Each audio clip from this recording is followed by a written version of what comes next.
Okay. I do want to see, you know, this is almost at the vertical horizon line, but I would really like to see more of the front than of the side. He's not really that exciting from the side. But I'm going to go ahead and start with just a long, that's a snaking vertical line. A long vertical line. I'm going to make this, I don't know, that's probably about 30 or 25 degrees. And I want this one to be a little bit steeper going back this way. And what I want to do is I want to figure out, okay, well, if he had his body was intact, I want his legs to be about that wide. And that'll help me proportion this thing out. So just like that other one, this exploded view, I'm going to kind of build up where everything goes first, and then start to draw in everything. And if you look at the proportion of our Lego man, it's almost a square down here, a little bit thinner than a square, and then it's basically a square up to his neck. Ours is not going to have the oxygen pack, so our head will be a little bit lower. The head's pretty large. We're going to draw our arms in the orientation that I showed you a minute ago, this orientation, because we want, I want to draw just some simple horizontal ellipses instead of making it even more difficult. So, square, maybe a little thinner than a square. So I'm going to go ahead and say, you know what, intact. Well, it needs to be a little bit taller. It's going to be about right there. Then I need some space before I get to the torso. I'm making sure that I've got some convergence. I don't want this converging too quickly. So this is bottom of a shirt.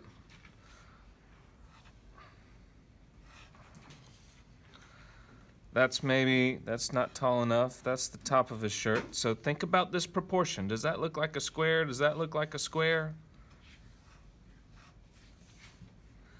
And then moving on up, so his neck's going to be maybe somewhere about right here if I've got this right, and I had to adjust it last time.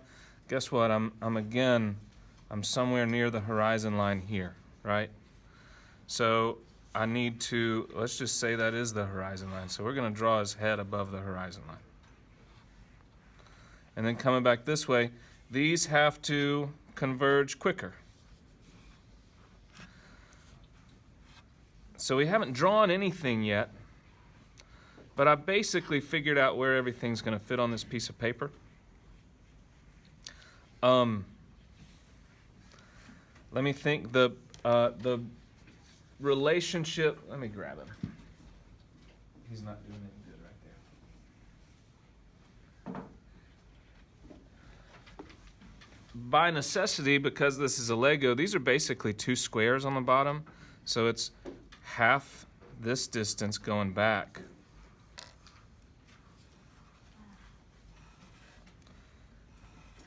So that's the depth of my guy. And I'm going to start with the surface that's like the top of his legs. And so there's a little bit of thickness right here.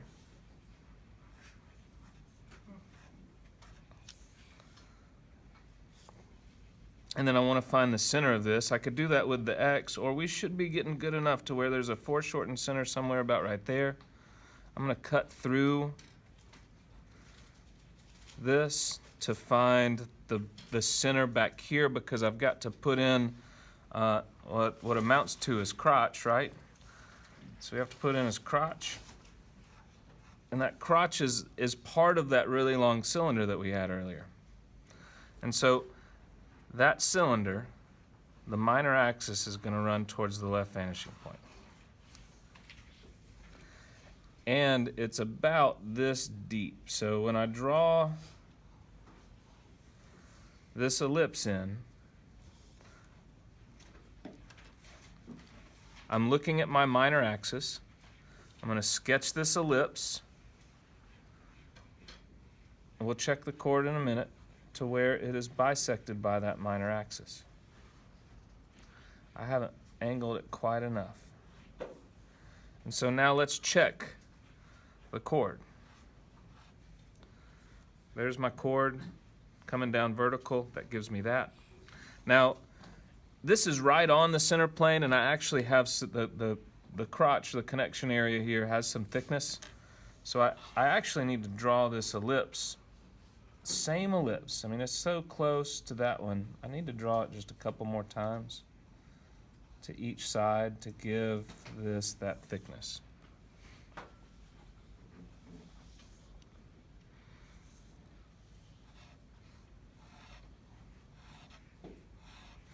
The top of my ellipse is right here.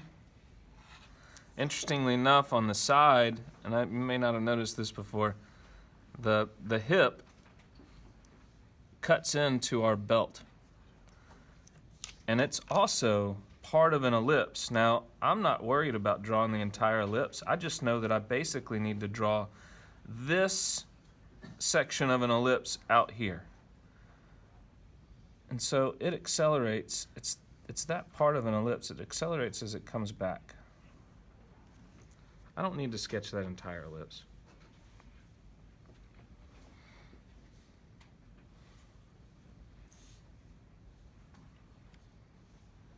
Okay, so from this point, there's a connection.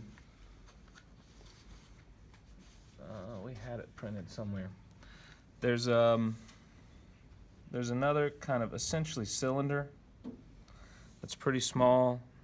It comes this way, and this is where the hips connect. We're going to keep this fairly simple, and I'm just going to put a sphere, a circle, out here where that connects. It'll go the same way in the other direction, same distance in the other. Well, we see some of it. So here, I'm going to step out there. We'll see maybe just a little bit of that on the opposite side. Notice, I haven't really, again, I'm not using my ellipse templates right now. I'll use them in a minute to clean this up. I feel pretty confident that somewhere in here is my ellipse. And that if I had an ellipse template and I was looking at that chord, I could really nail it. Now I need to let's draw the right leg. So let's step out a certain distance. Let's get outside of this, somewhere about right there. Now, as my ellipse gets further from the vanishing point that is further along the vanishing line that goes towards the vanishing point that is the minor axis. That was really wordy. It's going to get, what, thinner or fatter? This one should be thinner. So at least that's a place to start. And then we'll check the chord, roughly. That's a little too thin, so I need to be a little bit wider. And then I need to measure or estimate the thickness of my leg, and it's about this thick. So I'm just going to take this distance right here and essentially move it out here. There's the center of the furthest ellipse. This one's probably going to be the ellipse that I drew just a moment ago. So let's check that chord. Yeah, that feels better. So the back of the leg just comes straight down off of the tangent.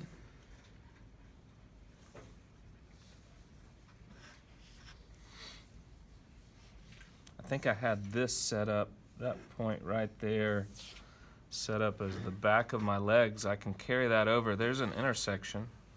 I don't know if this proportion is going to look right.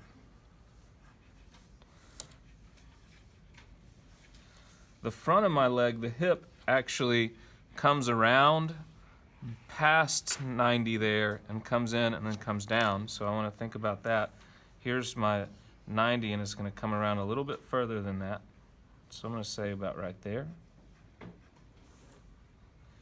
And then the foot, if we can call it a foot, comes forward.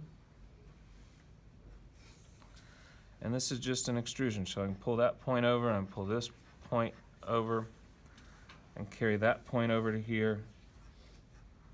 Draw vertical.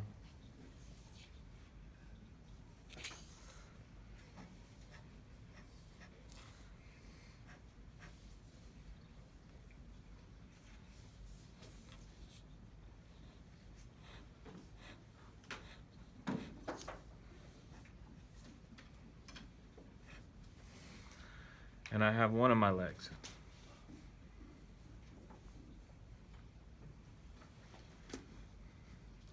While you guys catch up, and you'll have a little bit of time after we finish our freehand sketches to clean this up. I'm gonna use my ellipse templates and clean up my ellipse. Let's see, that looks like it should be 20. So that's about a 20-degree ellipse. It's going to come around to there.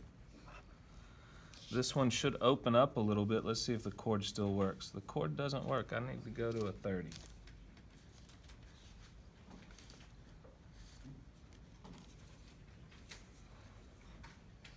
All along the same minor axis.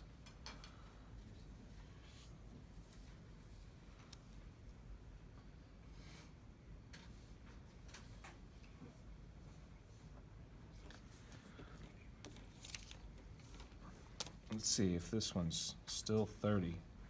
That looks okay as 30. It needs to be a little bit smaller. That still looks okay.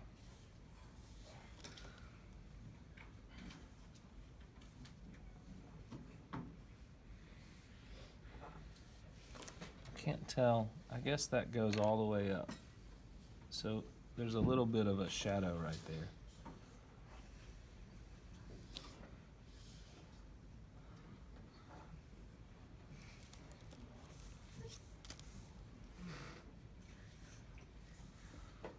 And this was the 30, so I'm going to do this really small one.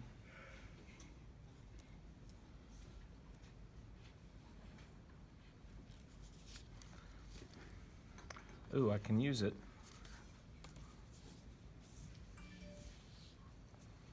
I can actually use it to fix this.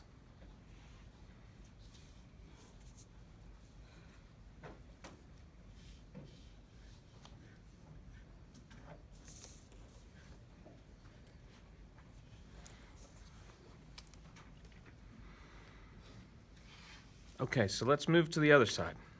So I've got about this distance right here from kind of this center area, and I want the foreshortened version of that distance to come back here. The other way I could think about that is I just stepped out a little bit from where this came down. So this is gonna be the center of my back ellipse.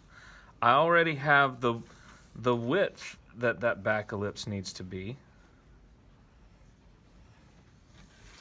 I have my minor axis, and so I've got a center line.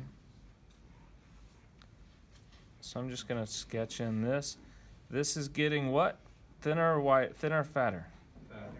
Fatter, yeah. All right, we're starting to learn.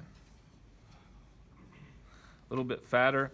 Let me check the chord. Looks maybe could be, I'm going to go with the fatter portion of this, but yeah, that looks pretty good. Then I need again to estimate this depth. I'm thinking shortened version of that depth. Another ellipse, if anything, err on the side of being a little fatter than that last one. Come straight down off the back. Forward. Hits that toe. Up from the toe. And carry this point over. That's the height of the toe. Then head back. I could really carry that intersection over.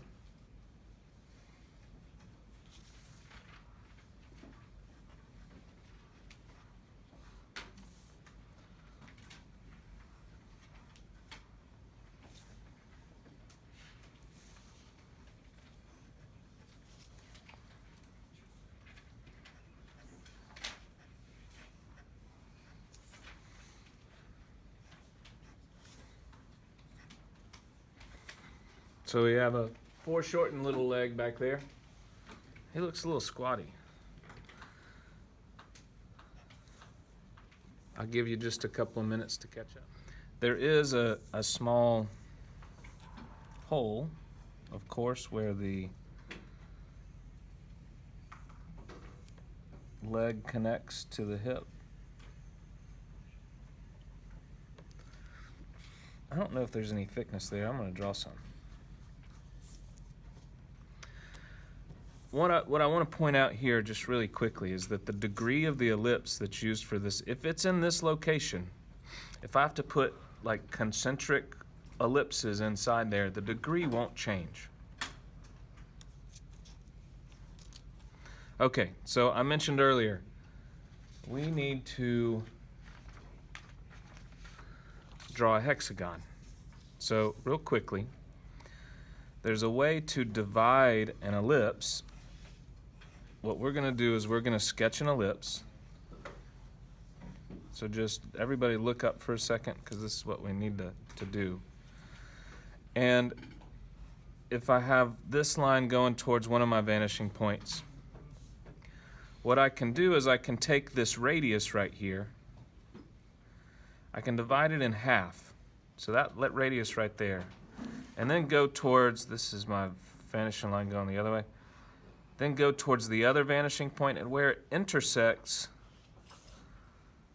the ellipse, that gives me a third. So to divide that ellipse into 3 pie pieces, that's how I can do it. Take the radius, divide it in half, cut across.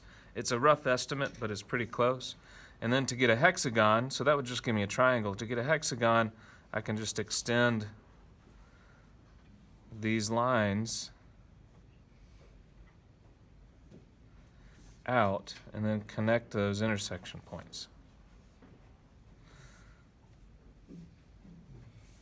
And it's not dead on perfect, but it's a good estimation. And so we're going to do that. Now, I did mess up on the earlier drawing, and somehow I want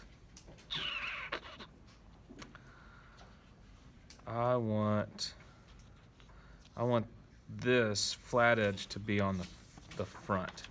So let's find where those, I basically have two of these simple hexagonal shapes. It's not exactly hexagonal. And they're basically sitting in the center of either side of these surfaces. So I'm going to find the center there. I'm going to find the center here.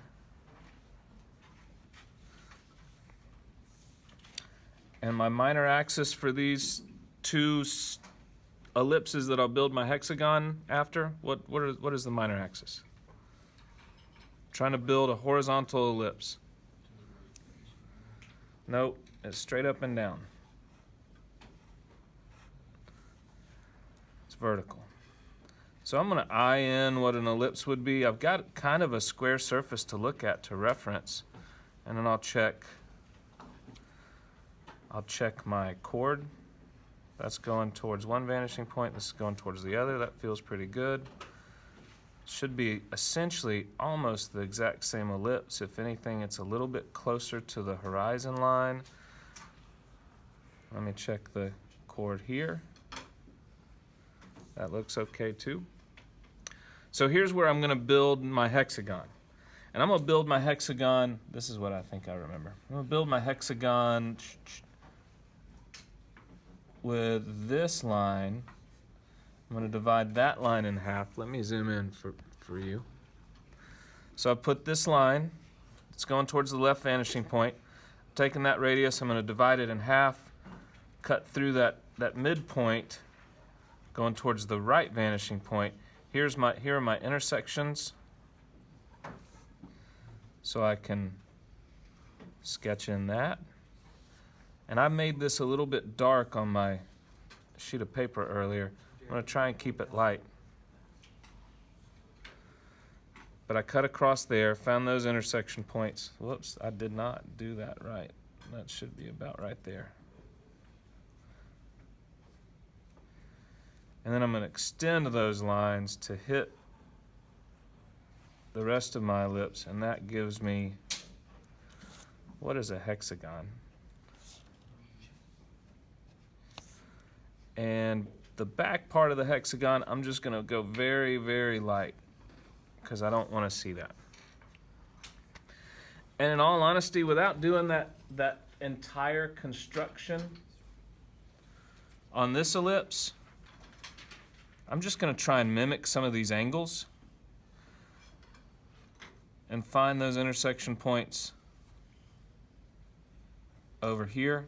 I really only need half of it. I only need to see half of it. So I don't need to build that entire thing. And if we look at the height of these connector pieces, they're pretty stout. So I'm going to come up to about right here, maybe a little bit higher. Since I want this hexagon to taper, I'm going to draw my ellipse just a little bit smaller. I'm going to check the chord. I already had a line kind of coming through the middle. Jared, when you put your hand up there, the exposure gets really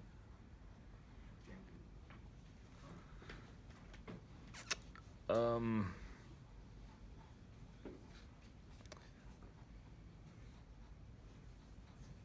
So now I'm just drawing in some slightly tapered lines that come up and meet that top ellipse.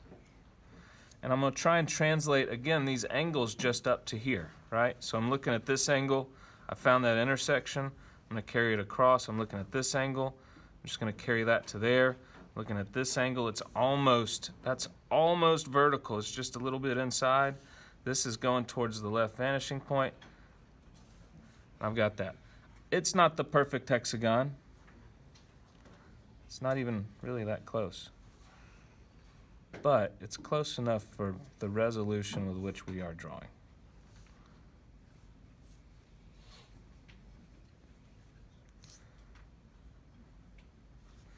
And just to make sure that we see that that's a hole, I'm just going to hatch in a portion of it.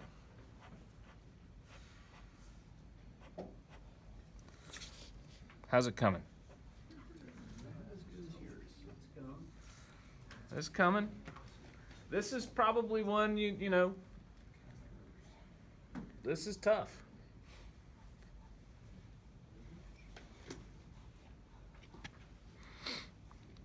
So I'm going to repeat that process over here. I'm going to carry that height over to there, sketch in another ellipse that's slightly smaller than the one that was down here. Let me check the chord on that. It looks like I'm not wide enough.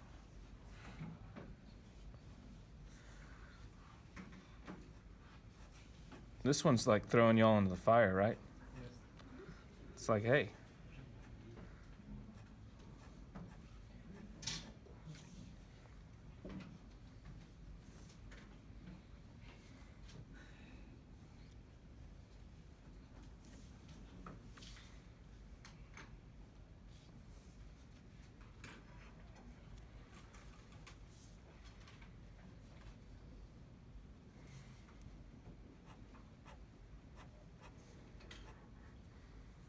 I don't know why I see, I guess that's a little further over. Why I've constructed and I see that surface back there.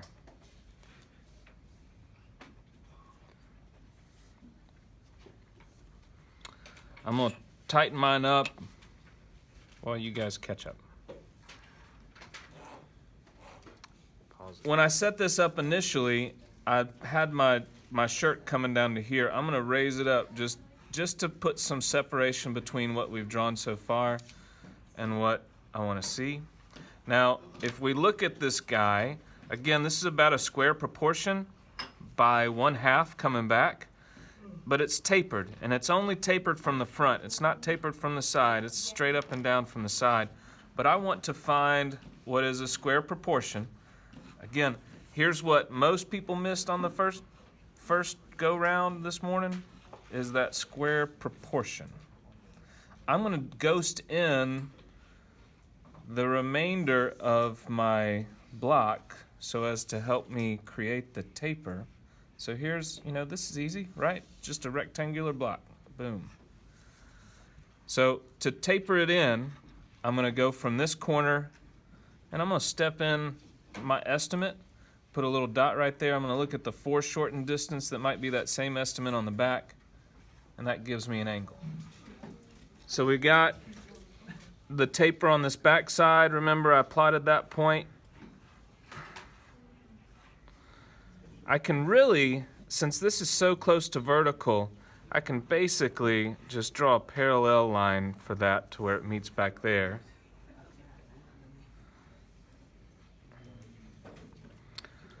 What this does is it gives me, I can draw an X right here from corner to corner. This center is difficult to see, but we need to draw his neck, right? Now look how thin this ellipse is going to be on this surface. I mean, it's so thin we can't even really use a chord check, but I want to make sure that my proportion is about right. I'll tell you, I think the proportion of these is a little small. This feels a little bit more accurate. And look, I've gone up and hit my horizon line. So there'll be another just super, super thin ellipse right here. And make sure it's centered around my minor axis. But I'll only see the top of this. Excuse me, that edge right there. I won't see the ellipse opening up. And then I'm going to step up a little bit more, and I'll have the exact same ellipse, same width ellipse for the hole, but then I'll have one right around it that would be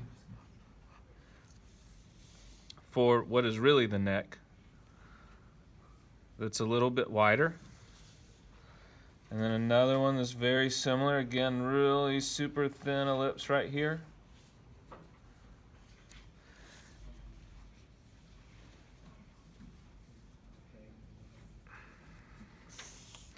And then to get the overall width of his head, I'm going to sketch in another ellipse. I haven't carried my minor axis up. That helps me with the mirroring.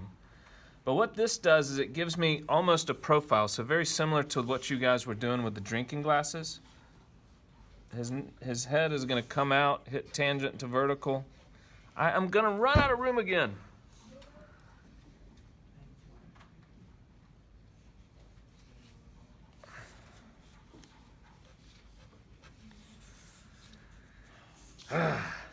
So, where do we chop his head off?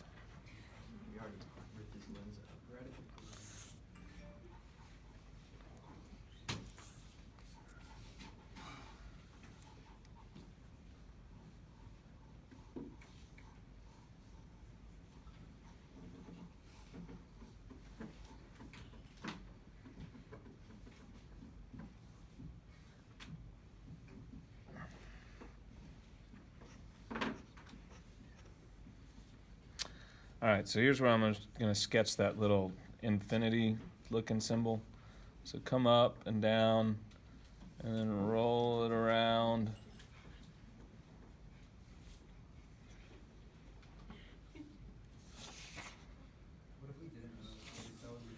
If you had room, that's great, finish it.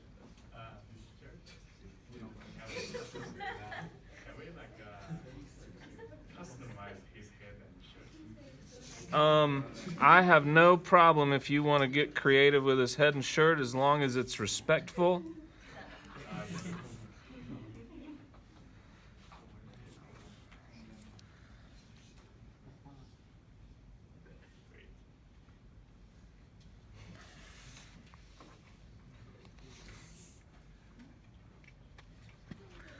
Okay. Everybody look up here for just a minute.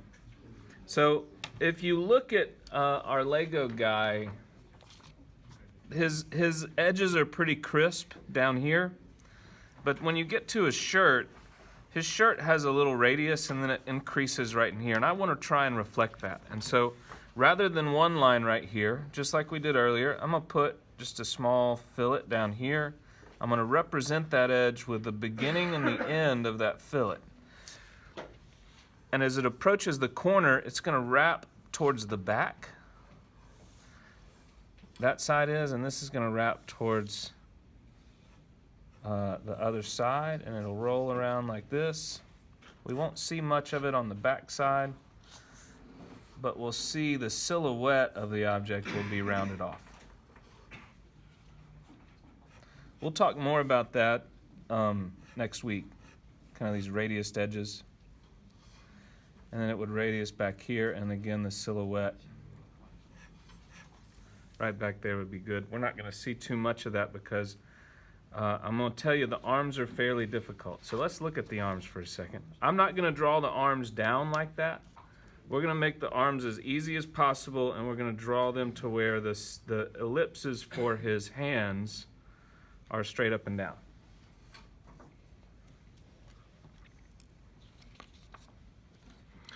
And so to do that, the first thing that I'm going to do is I'm going to estimate how far down this is. The arm enters the shoulder right here.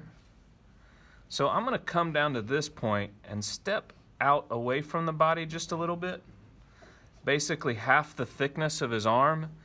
And then I'm going to draw a line coming forward, so it's on a right vanishing line, coming forward, and it's about this far in front, and then there's a little ellipse right here. I'm going to check the minor axis. That one's too thin. This is his cuff.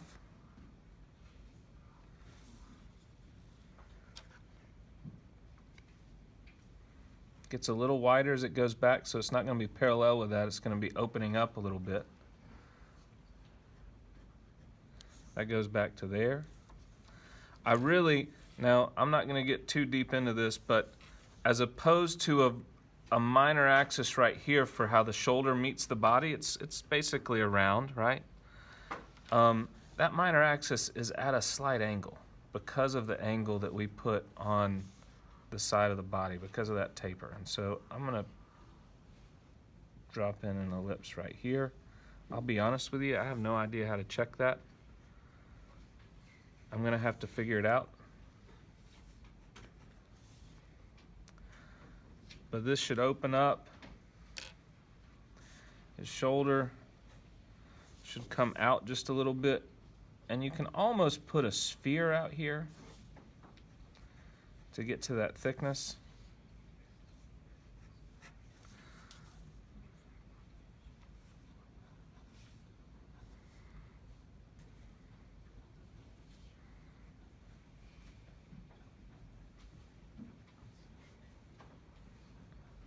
That might be a big old sphere. I'm not sure.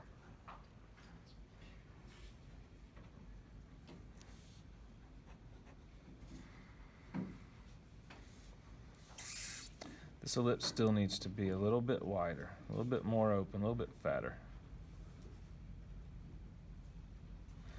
There'll be another one to the inside of that where the hand comes in. Again, it's going to be the same degree.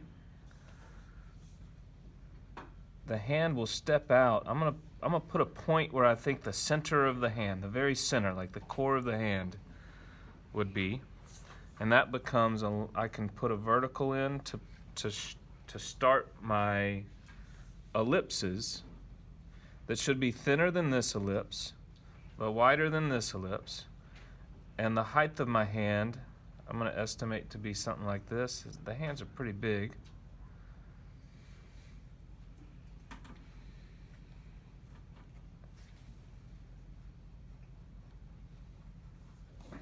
Now let me check those with a cord if I can. They're getting pretty thin.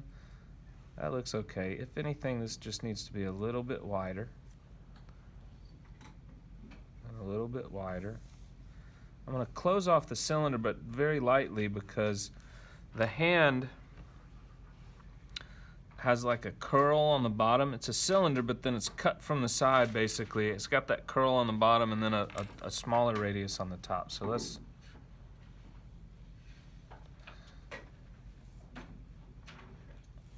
Let's work that out. I'm going to say it's somewhere about right here going down. So it's somewhat straight to begin with, and then it's cut like so. Carry that point to the other side. We'll basically do the same thing. I'll see the thickness.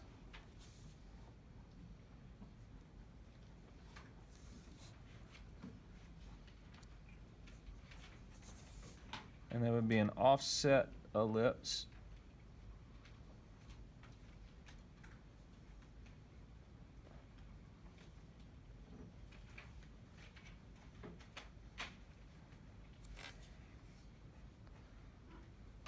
I need this to curl more.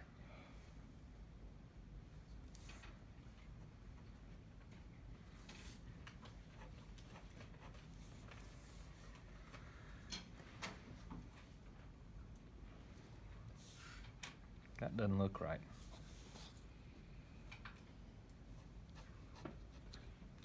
It's actually rolling around to the front right here.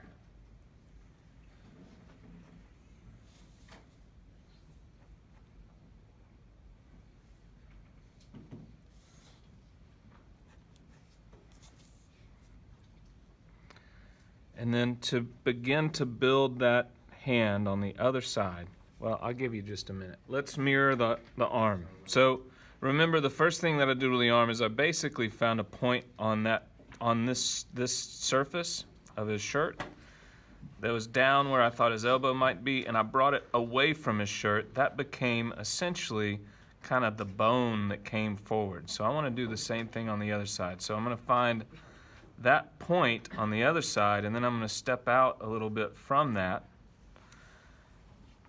And that gives me this point, the mirror. And again, I'm estimating this. If you really wanted to, you could use the Y method and some of the mirror methods that we've talked about and find that point. My guess, let's come back. I need to make sure that's converging right.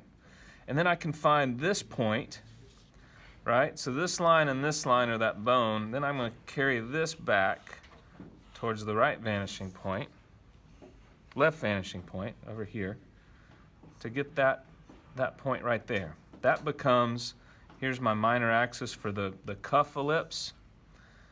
Should this ellipse be thinner or fatter than the other one? Fatter.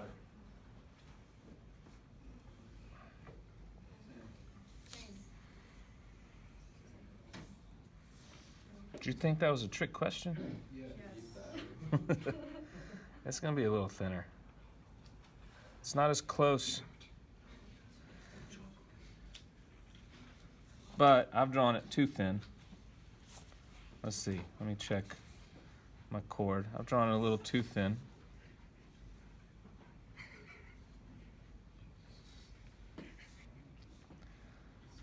Put in another ellipse inside there.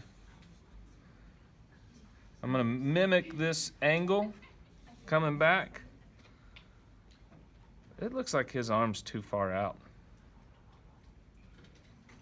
Why is that? Why is that?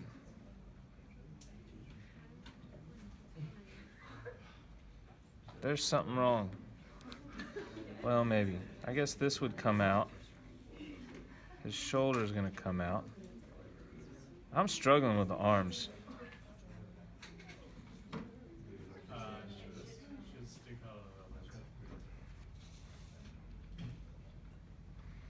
I'm going to cheat. I'm just going to move it in.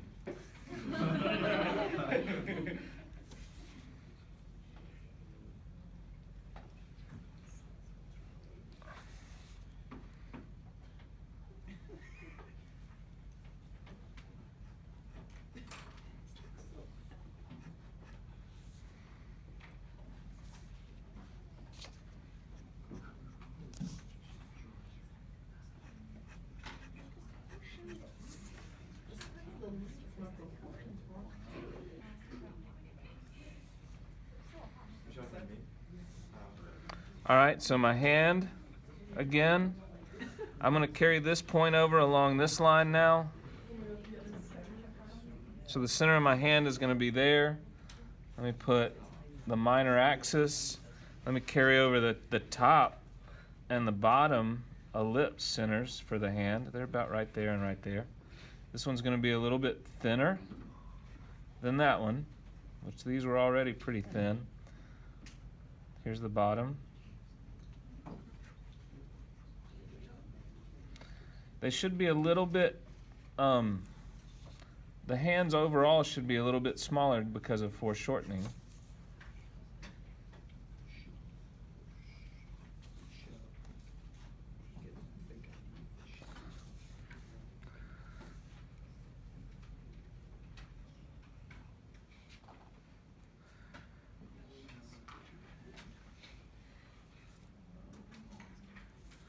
And then I need to draw in the opening of the hand,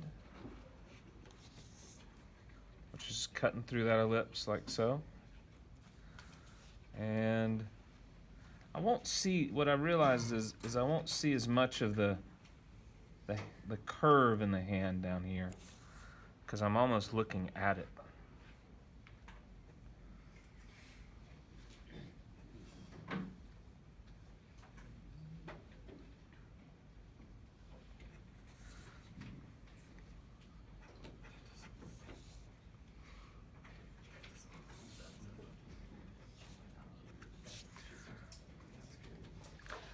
So something happened. This hand is extended a little too far, and I can't figure out what it is right now. I'll have to take a look later. But ultimately, there's our construction. So Shay's going to come in here and do a pencil drawing with you.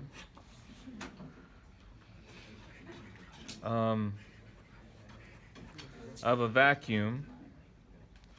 I'm going to go do some grading, but the only thing left here is to just try and clean up your line work. You know, if you want to finish that before the end of the day, that's then you won't need to redo it. If you really want to get a good grade on this, my guess is most of you will want to give it a second try, if you haven't already.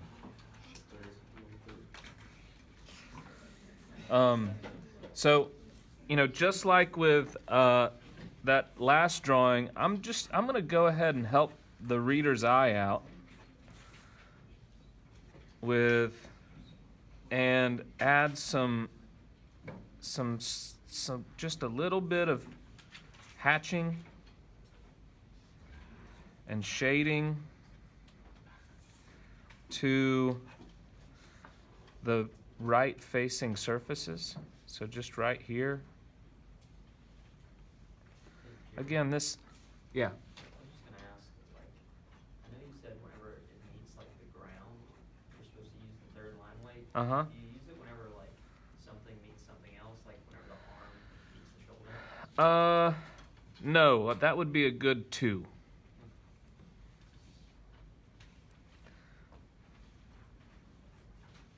So I'm going to hatch this surface, and hopefully you'll just notice how much easier it is for our eye. I'm going to hatch the underside of this little guy right here. I'm going to hatch this as it rolls around. I'm going to hatch this as it rolls around. Hatch this surface.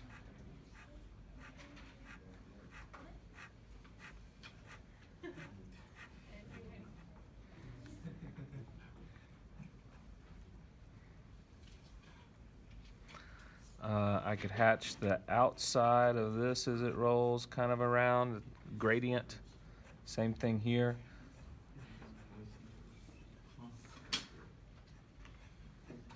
The inside as it rolls around this way. Inside as it rolls around that way.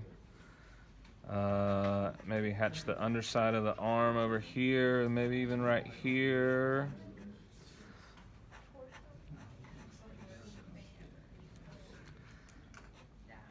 Put a little hatch on the neck as it's rolling around. Put a little hatch right here.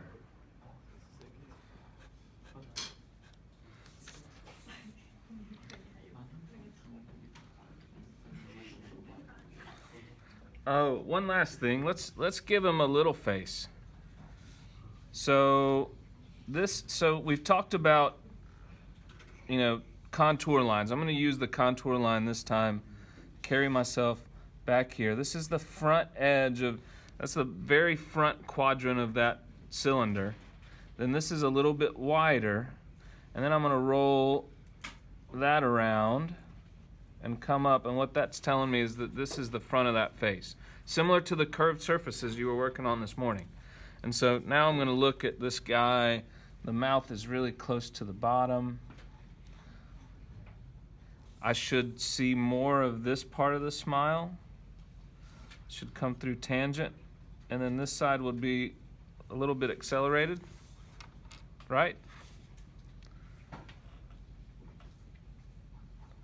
And then his eyes are basically circles, which this one will look a lot like a circle because it's almost facing us. But then as I roll around, this one will look more like an ellipse. And let me give him, I'm going to give that just a little bit of thickness.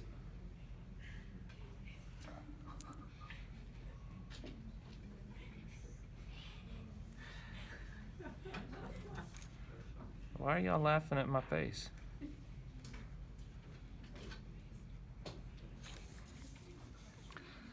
Yay! All right.